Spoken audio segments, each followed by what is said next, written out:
हम आदिवासी हिंदू नहीं है।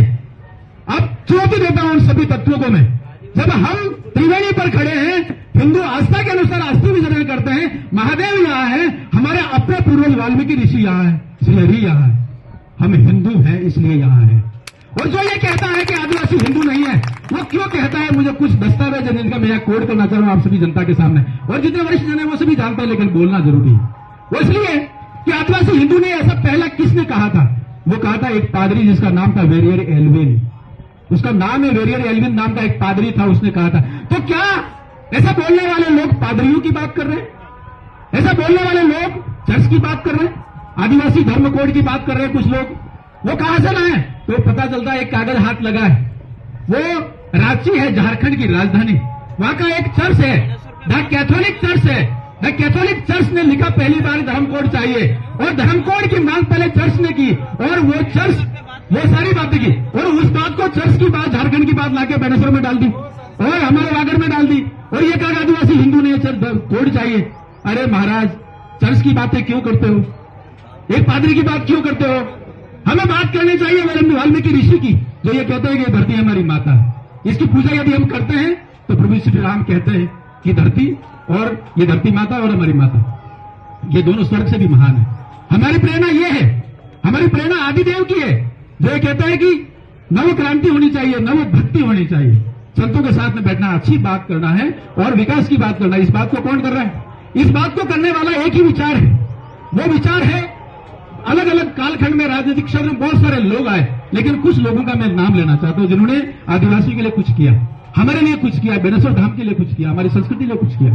पहला नाम आता है पूर्व प्रधानमंत्री स्वर्गीय अटल बिहारी वाजपेयी, और उन्होंने सबसे पहले भारत सरकार में एक मंत्रालय खोला, उस मंत्रालय का नाम रखा जनजातीय कार्य मंत्रालय। मुझे लगता है वहां से बात शुरू होती है, और वो 1999 की बात।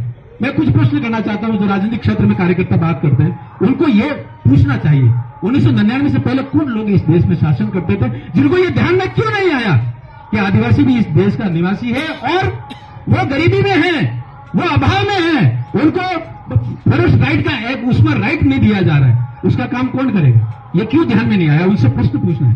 दूसरा महत्वपूर्ण आया, 2003 में संविधान संशोधन हुआ, और हमारे लिए, हमारे आदिवासियों के लिए, जनजातियों के लिए, अनुसूचित जनजातियों के लिए राष्ट्रीय अनुसूचित जनजाति आयोग आया, और वो भी अटल जी ने दिया है। मैं नमन करता हूं अटल जी को, ये बहुत महत्वपूर्ण बात है, क्योंकि मेला है, आदिदेव की प्रेरणा है, तो हम सही सही बात नहीं करेंगे तो मजा नहीं आएगा। हमें सही सही बात भी करना जिन्होंने हमारा अपना कुछ किया है। और एक बात और लेना चाहता हूं, मैं भैरव सिंह शेखावत का नाम लेना चाहता हूं। इस क्षेत्र में, जिसको हम अनुसूचित क्षेत्र बोलते हैं, पहली बार यहाँ के निवासियों को, यहाँ के युवाओं को नौकरियों में आरक्षण देने का काम 1995 में भैरव सिंह शेखावत ने किया। मुझे लगता है वो कौन से राजनीति से आता है, कौन से राजनीतिक दल से आता है, मुझे नहीं पता, मुझे ज्यादा नहीं पता उनके बारे में, वो कहां कहां काम किया उन्होंने, लेकिन उन्होंने 1995 में दिया। और नंदलाल मीणा का धन्यवाद, उस टाइम वो मंत्री थे जनजातीय कार्य मंत्रालय के राजस्थान में, उन्होंने ये काम किया। और उसके बाद यात्रा चलती गई, उसके बाद यात्रा बहुत सारी है। यहाँ के फर्जी मूल निवासी बनते थे, मूल निवासी प्रमाण पत्र बना के लोग नौकरी छीन के ले जाते थे, उनको रोका 2016 में वसुंधरा जी ने, और उन्होंने कहा कि 1970 में जो यहाँ पे रह रहा था, उनके बच्चे हैं, उन्हीं को मूल निवास मिलेगा, चाहे वो ST SC का हो, OBC का हो, यहाँ का जनरल हो, सभी को, बाहर से आने वाला उसको लाभ नहीं मिलेगा। ये सारे काम जिसने भी किए वो बहुत महत्वपूर्ण है। लेकिन आज बात चल रही है हमारी अस्मिता की, हमारी अपनी पहचान की, जिसको बोलते 5वीं अनुसूची। 5वीं अनुसूची को 1999 में जब लागू किया, जब बहुत बड़ा एक निर्णय हुआ, दिलीप सिंह भुरिया, वो भारतीय जनता पार्टी से आते थे, लेकिन उन्होंने लागू किया। उन्होंने कहा कि यहाँ का निवासी का हर, चाहे प्रधान हो, चाहे सरपंच हो, चाहे जिला प्रमुख हो, वो आदिवासियों के लिए सीट आरक्षित होगी। मुझे लगता है यह भी अपने आप में बहुत बड़ी बात हुई, और यह भी बात जो है दिलीप सिंह भुरिया ने किया, जो भारतीय जनता पार्टी से आते थे, और ये बात बहुत तेजी से आगे बढ़ी। आज जहां जिस क्षेत्र में हम लोग काम करते हैं, ये कालखंड है, यहाँ कई जगह कांग्रेस की सरकार है, कई जगह दूसरी सरकारें भी है, और केंद्र में मोदी जी की सरकार है, राजस्थान में भजनलाल जी की सरकार, ये सरकारें सारी काम कर रही है, ये सरकारें काम तेजी से कर रही है, अलग अलग काम खंड के। लेकिन कुछ बात, 3 बातें आपके सामने और रखना चाहता हूं। हमारा अपना गौरव, हमारे आदिवासी की बात कौन करेगा? हमारा अपना प्रतीक कौन है? हमारा अपना प्रतीक है मानगढ़ धाम, हमारा अपना प्रतीक है भगवान बिरसा मुंडा, इनकी बात कौन करेगा?